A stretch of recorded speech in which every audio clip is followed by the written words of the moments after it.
Hi friends, நம்ம இன்றைக்கி உளுந்த விட செய்ய போகிறோம். எப்படின்னு பார்க்கலாமா? வாங்க. ஒரு ஆளாக்கு உளுந்து நான் எடுத்துருக்கிறேன். நீங்கள் என்ன பண்ணுங்கள், உங்களுக்கு கப்போ இல்லை டம்ளரோ தேவையானோ நீங்கள் உளுந்து எடுத்துக்கோங்க.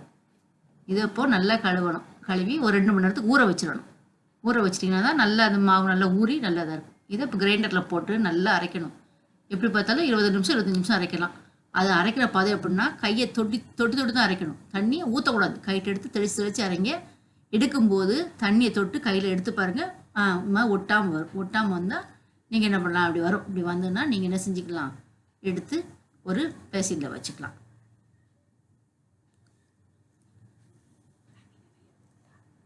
இப்போ நீங்கள் நான் இந்த பார்க்குற பார்த்தீங்கன்னா, நீங்கள் தண்ணி நிறைய விட்டிங்கன்னா உங்களுக்கு தண்ணி ஆயிடும். உளுந்தோட வந்து தண்ணி ரொம்ப குடிச்சிடும். அப்போ உங்களுக்கு நல்லா வராது. இப்படி தண்ணியை தொட்டு தொட்டு தொட்டு இப்படி அரைச்சிக்கினா தான் வடை மொறுன்ட்டு வரும். அது பார்த்திங்கன்னா இப்படி நம்ம எடுத்துக்கணும். இப்படி நம்ம எடுத்து ஒரு பேசினில் வச்சுக்கணும். இப்போ நம்ம அரிசிலாம் போடலை. நீங்கள் அரிசி போடணுங்கிற அவசியம் நான் போட மாட்டேன். ஏன்னா நம்ம வெறும் உளுந்து போட்டு அரைக்கிற பதம் வந்து இப்படி தான் அரைக்கணும். இந்த மாதிரி தண்ணி தொட்டு தொட்டு வச்சிங்கன்னா வடை நல்லா சூப்பராக வரும். அரிசி போட வேண்டாம். அரிசி போட்டால் ஒரு மாதிரி ரஃப்பாக ஆகிடும். அதனால் அரிசி நீங்கள் போட வேண்டாம். இந்த மாதிரி தண்ணியை தொட்டு பாருங்கள், நல்லா கையில் ஒட்டாமல் வரும். ஒட்டாமல் வந்து நீங்கள் ஒரு பேசின மாதிரி வடித்து வச்சுக்கோங்க. வச்சதுக்கப்புறமா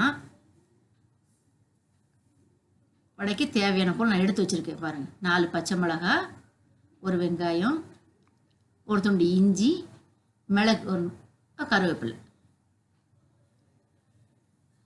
இது அவ்வளவும் நல்லா பொடிசாக கட் பண்ணணும். இப்போ வெங்காயத்தை நல்லா பொடிசாக அரிஞ்சு வச்சுக்கணும், பச்சை மிளகாய் அரிஞ்சு வச்சுக்கணும், இஞ்சி அரிஞ்சு வச்சுக்கணும், கருவேப்பிலை அரிஞ்சு வச்சுக்கணும். இந்த மிளகு இருக்கு இல்லையா, மிளகு எடுத்து வச்ச அதை ஒரு சின்ன உரல்கள் மாதிரி அதில் போட்டு நல்லா லைட்டாக ஒன்று பாதியமாக இடிச்சுக்கோங்க. ஒன்றும் பாதியமாக ரொம்ப மையாக இடிச்சிடாதீங்க. அது வாயை லேசாக கடிக்கும்போது அந்த காரம் லேசாக தட்டுப்பட்டால் இன்னும் நல்லா செமையாக டேஸ்ட்டாக இருக்கும். அப்படி லேசாக அப்படி இடித்து இந்த பார்த்து கையில் எடுத்து அப்படி பாருங்கள். கையில் எடுத்து பார்த்துட்டிங்கன்னா அந்த மாதிரி நல்லா ஒன்றும் பாதியமாக இடிச்சிருக்கும். இதெல்லாம் ஒன்று சேர்த்து வச்சுக்கிட்டு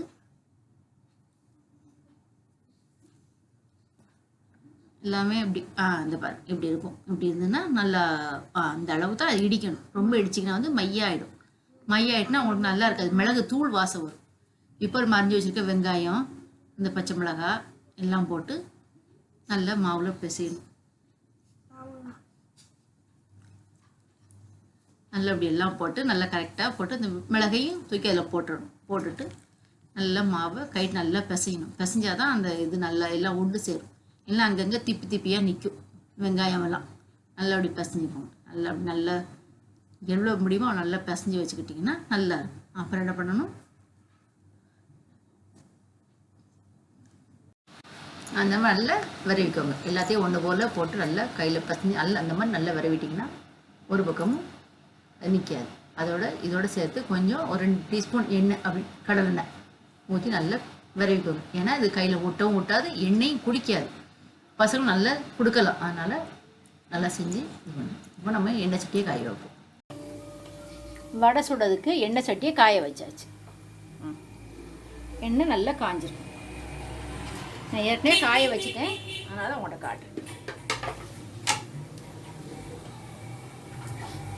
இப்போ வடையை போடுறேன். வடை அப்படியே எடுத்துக்கோங்க, இப்படியே போட்டுருங்க.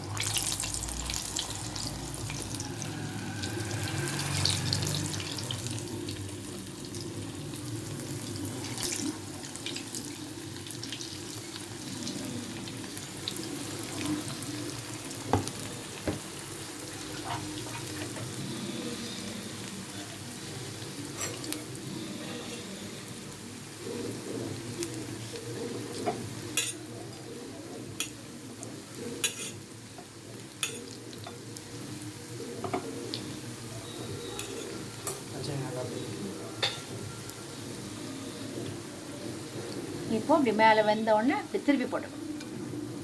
அப்படி திருப்பி போட்டுக்கணும். இப்போ நல்லா 2 பக்கம் வெந்துடும். இப்போ ஸ்டவ்வை கொஞ்சம் சிம்மில் வச்சுருங்க. சிம்மில் வச்சு நல்லா வேகட்டும்.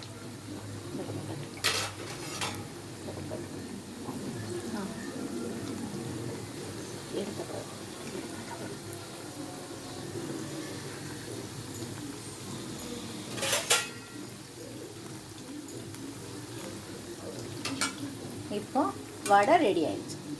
அப்படியே வடையை பாருங்க, எண்ணெய்லாம் அப்படியே கொதி அமைங்கிடுச்சு. அப்படியே அமங்கணுன்னே அப்படியே எடுத்துட வேண்டியது. பிளேட்டில் அப்படியே எடுத்து வச்சு இல்லை வடை எவ்வளோ புசு புசு வந்திருக்கு பார்த்தீங்களா? நல்லா சாஃப்டாக.